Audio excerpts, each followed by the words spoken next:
This is, eh,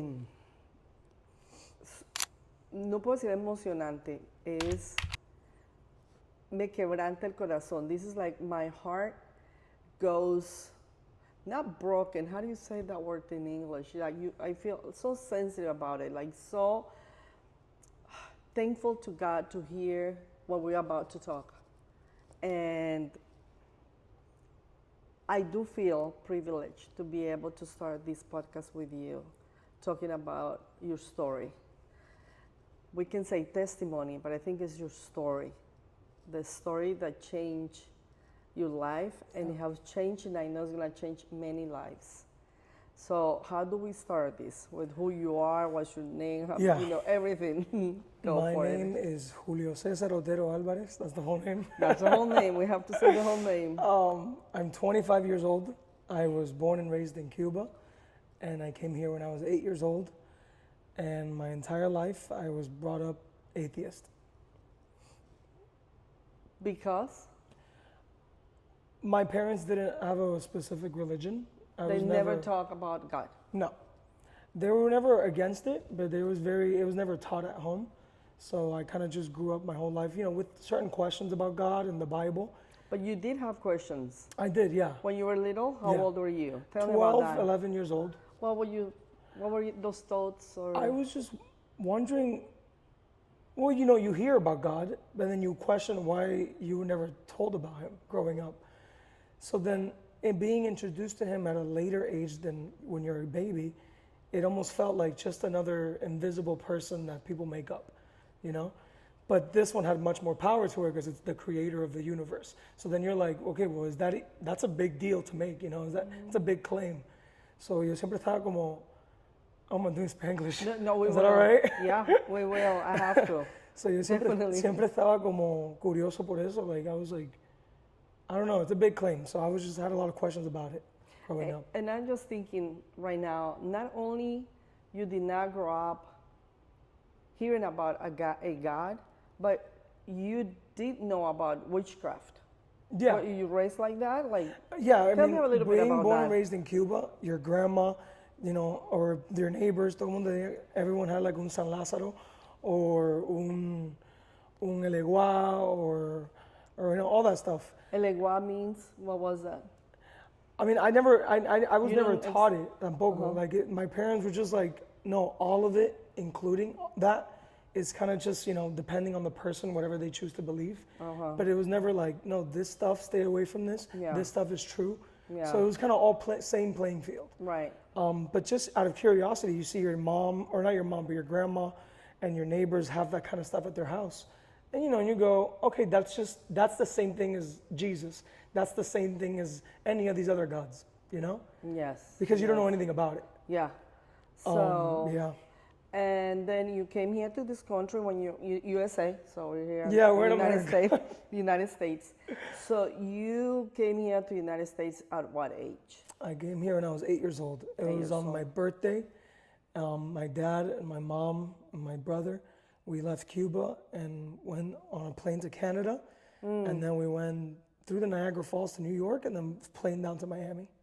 Very good. Yeah. So when do you start really saying, like, I'm an atheist, I don't believe in anything? I saw this documentary growing up called, I think it was called Zeitgeist. And it just pretty much started with this like, hey, I'm going to label, the Christianity is not real because all these other religions have these, common thread of the birth of a virgin, the 25th, the 7 disciples, or 12 disciples, the 7 number of perfection, all the stuff that was found in all these other religions, and that Christianity was just one more of them. So then I had a lot of questions at the time that I felt that documentary was just answering for me. Wow. So then I'm like, well, okay, it seems like this whole thing is, fake. Clearly there's no God, it's man-made. So then I kind of just took that as truth. Right. And I'm like, That was that's your truth. That was my truth. Wow. Yeah. And then I would then tell others about it. Oh, wow. You will start teaching about your truth. Yeah, my truth. So then I would hear that someone's Christian and I would almost play devil's advocate and I'll be like, well, why are you Christian? Have you heard about this and this and that? And that constantly trying to disprove it. Wow. And I always had a lot of respect for any religion. It was always the the sense of community that it brought. People came together.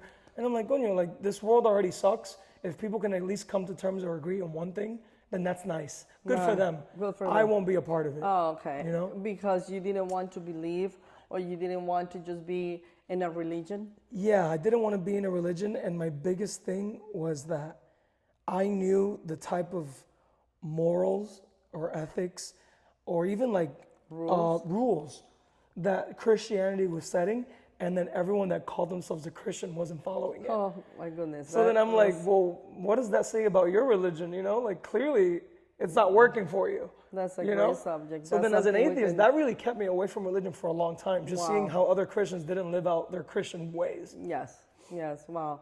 So how do you started, or who was the person that came to you to say like, hey, do you believe in God, or how did that happen? Well, What was your life before Jesus? Before Jesus, I was pretty much my own God. And it was always Julio's way. Wow. And any problem I ever had, I always struggled with telling my friends about it, because I figured if they can't solve their own problems, how will they ever help me solve mine? So I kind of put a lot of pressure on myself, and I always left it up to me to figure things out. Right. So whatever. Besides that, I was almost hyper fixated on money. I loved money. I loved the idea of making a name for myself. I studied to be an actor, so that's really contradictory to it, because, you know, I'm a dreamer too. But even graduating, I left acting like almost immediately. When did you graduate? I graduated in 2021. Okay. Yeah, and then I quit acting, and I said, no, I'm gonna find something steady. I'm gonna make a name for myself. You know, my parents and I came to this country not to take this risk of, you know, maybe being an actor, but no, I need to establish a steady path for me and my family. Like that was all that consumed my mind for the next 4 years, like all. You were just thinking about Yeah. how do I make money? How to do I be make money? This great person in this country, so Yeah. I can also say that I am living the American dream. Exactly. Yeah, For sure. Yeah. Yeah, 1,000,000%. And also, I remember shortly after COVID, my mom and I went to visit one of these like, show up to this meeting and we'll give you free trip to Disney or whatever. So you like won that on the radio. And then we're like, you just have to listen to them for like 2 hours and then you leave and you get your tickets. And we're like, oh, let's go. And so we went there, and it was at this Carnival Cruise Line building. So it looked very official. And it had a bunch of tables and a bunch of people like us that were called in to do this, you know, meeting. Yeah. And a lot of these sales representatives were just trying to sell us on buying this package or this deal. Yeah. That you pretty much can travel the world for these very low prices. Right? I ended up, after being locked down for so long, I was like telling my mom, no, this is a good idea. So we got into it, and we got scammed out of it. Oh my goodness. So I was already graduating college with like no money. I was checking my credit score every day, and then now I put ourselves in like a $12,000 scam that I could not get myself out of, and that almost like traumatized me. Where then I started counting how much shrimp come in a shrimp bag, and I started weighing out, like I started counting quarters. No. Oh wow. So then it already took my hyperfixation about money to the next level. And then I was like, well, now for sure I can't pursue a dream like acting. Wow. You know, like I need to make money. Yeah, that was your God at that moment. Yeah, money was my That God. money Yeah. was the obsession in your heart. Yeah. What it was in your heart. Yeah, So it's we all I can cared about, describe really. it like that before. Yeah. Before you started hearing about this person named Jesus. And I have to say, before we continue to talk, I have to say that your story is pretty dramatic as you are. Because people may not see how dramatic you are, but you are. Like, so, you know, you can be fixated on things. And then, because now I know you a little bit, that's why I'm saying these things. But I just want to make sure when people listen to this podcast, understand that you're sitting here just behaving very normal. Yeah. But he's not normal. No, yeah. Whenever we have our Bible studies, I go. Yeah, so we do have a Bible study, or more than a Bible study, it's like a meeting, right? Yeah. Where we all can be ourselves. Yeah. And one of the things that I really admire the most about you is that you're still the same person, but different at the same time. So Yeah. that's why we're here talking about you and what God did for you. Yeah. And what that name of Jesus, how much you struggle to Yeah. get to believe in him. Yeah. So let's go to the moment that you were retado, like challenged Right. about this God. Like Yeah. how now we can say that God was really after you. Yeah. And then just tell us about that, a little bit about that. Okay. So Because it's so deep that it's hard It to really get is, it out. yeah. Yeah. throughout college, with other peers that were maybe also Christian or whatever religion they were, would always have these debates and arguments with them as to why their God is not real. You will argue with them. Yeah. Yeah, but fully You knowing will that I tell was them. right. I wasn't looking to have my mind changed at all. Oh, okay. You know? You were just telling, Yeah, for pretty sure, much your God does not not real. exist. Yeah. So then after college, all throughout college, I was in a relationship for 6 years with my first and only girlfriend I've ever had. So soon after, maybe 3 to 4 years after graduating, we broke up. We were no longer in love with each other. We were in it out of pure comfort, out of fear of change. But I was still very heartbroken after the fact. How old were you? I was 24 at the time, I think. Or Okay. 23, I think. Yeah. Yeah, close to 24 maybe. Yeah, 23, 24. So then I was very heartbroken at the time, and I figured, well, all the things that I didn't do during my relationship, since it was a very long relationship from 17 to 23, Wow, 24, yeah. I never had the party lifestyle or going out clubbing or drinking or hooking up or things like that because I was already locked down with, a girl. So then I was like, well, I'm for sure going to go do all that now, I'm going to fix my free. broken heart with this because all my friends seem to do it and that seems to work for them, So then it didn't work at all, of course. I tried doing it and it didn't fulfill me. It didn't fix me. It didn't heal me. Mm-hmm. I was still very heartbroken. And then that's when an old friend, Stefano, from college, he had reached out to me about going on a cruise ship with him and his friends. Right. And it was very impulsive. I was with my girlfriend at the time while I booked it. And I'm like, yeah, sure, it'll be a fun thing. I'll bring my girl. So, of course, I went on it alone because we had broken up by then. But when I went on the cruise ship, all his friends were Christian. And I was the only atheist there. That was fun. And I remember them even telling me about you, and I was saying how you're some crazy lady telling them about God, how you're like manipulating them and saying all these things. I know you said pretty crazy things. Yeah, I did say crazier things.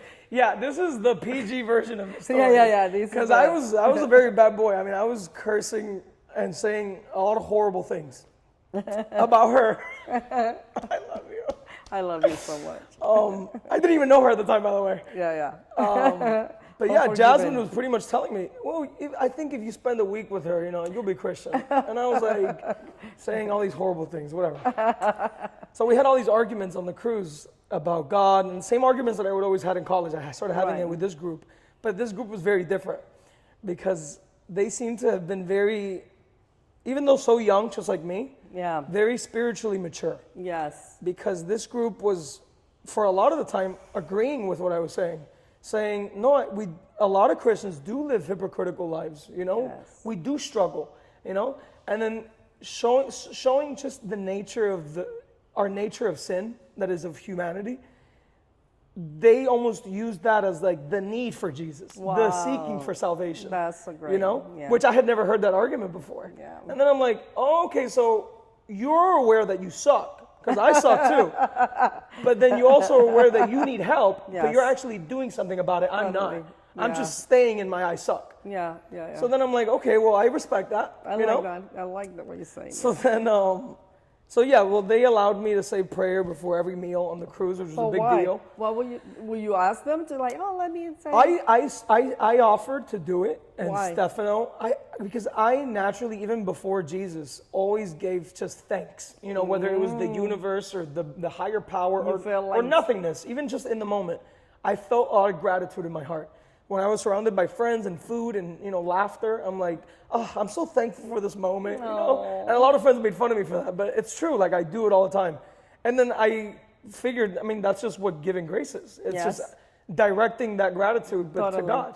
totally. So then I'm like, look, can I do it? Like, it'll be fun if the atheist does it. And Stefano was like, okay, but you can't make a joke out of it. Like, if you do want to give grace, then really mean it. Yeah.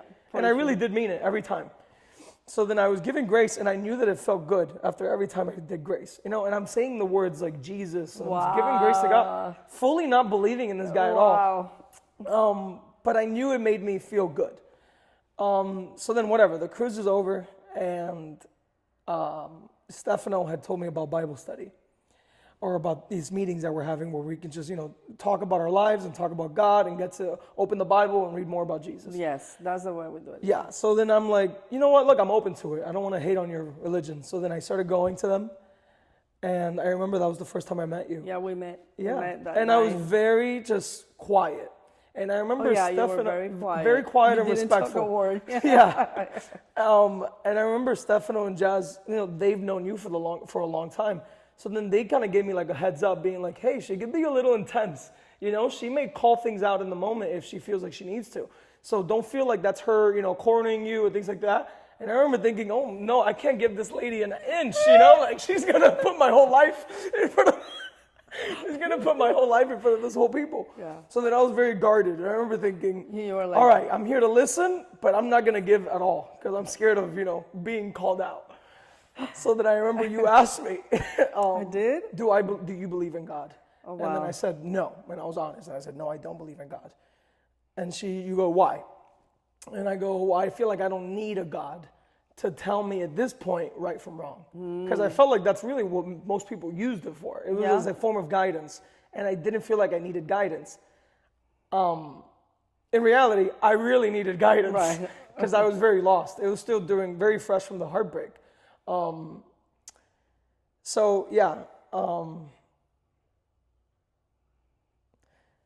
Okay, so during the breakup, I was at a very low point in my life.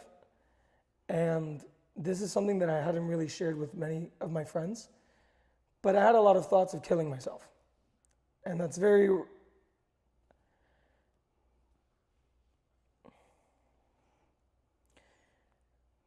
There was a night that I wanted to commit suicide, and it was a night after hanging out with my friend.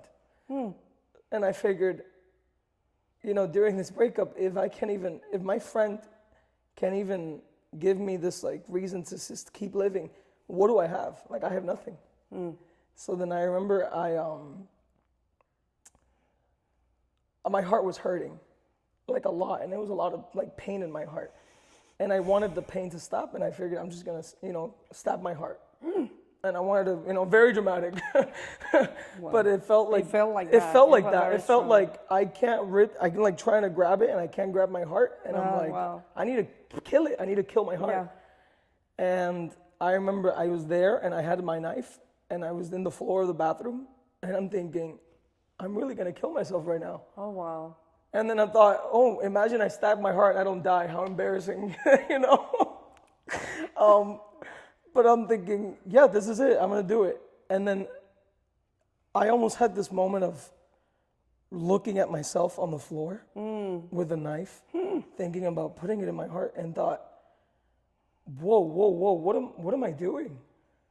It was like this thing that just snapped me out of it. Wow. I wasn't praying. I wasn't asking God. I wasn't looking for him. Wow.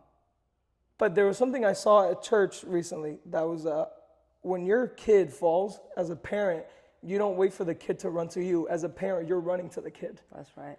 And I think before even accepting him into my life, I was at such a low point that I know so many people out there are going to be at some point in their lives. And just know that in those moments, your father is running to you. That's right. And me not going through with it, I kept asking, why didn't I just do it that night? And then I go, well, there must have been something else into life that I haven't gotten to yet. It gave you a little bit of a hope. It gave me a little bit of hope that I go, well, I'm just gonna stick it through a little further. Maybe this is just this night. Maybe, these thoughts will go away, but I'm just gonna keep living just a little more.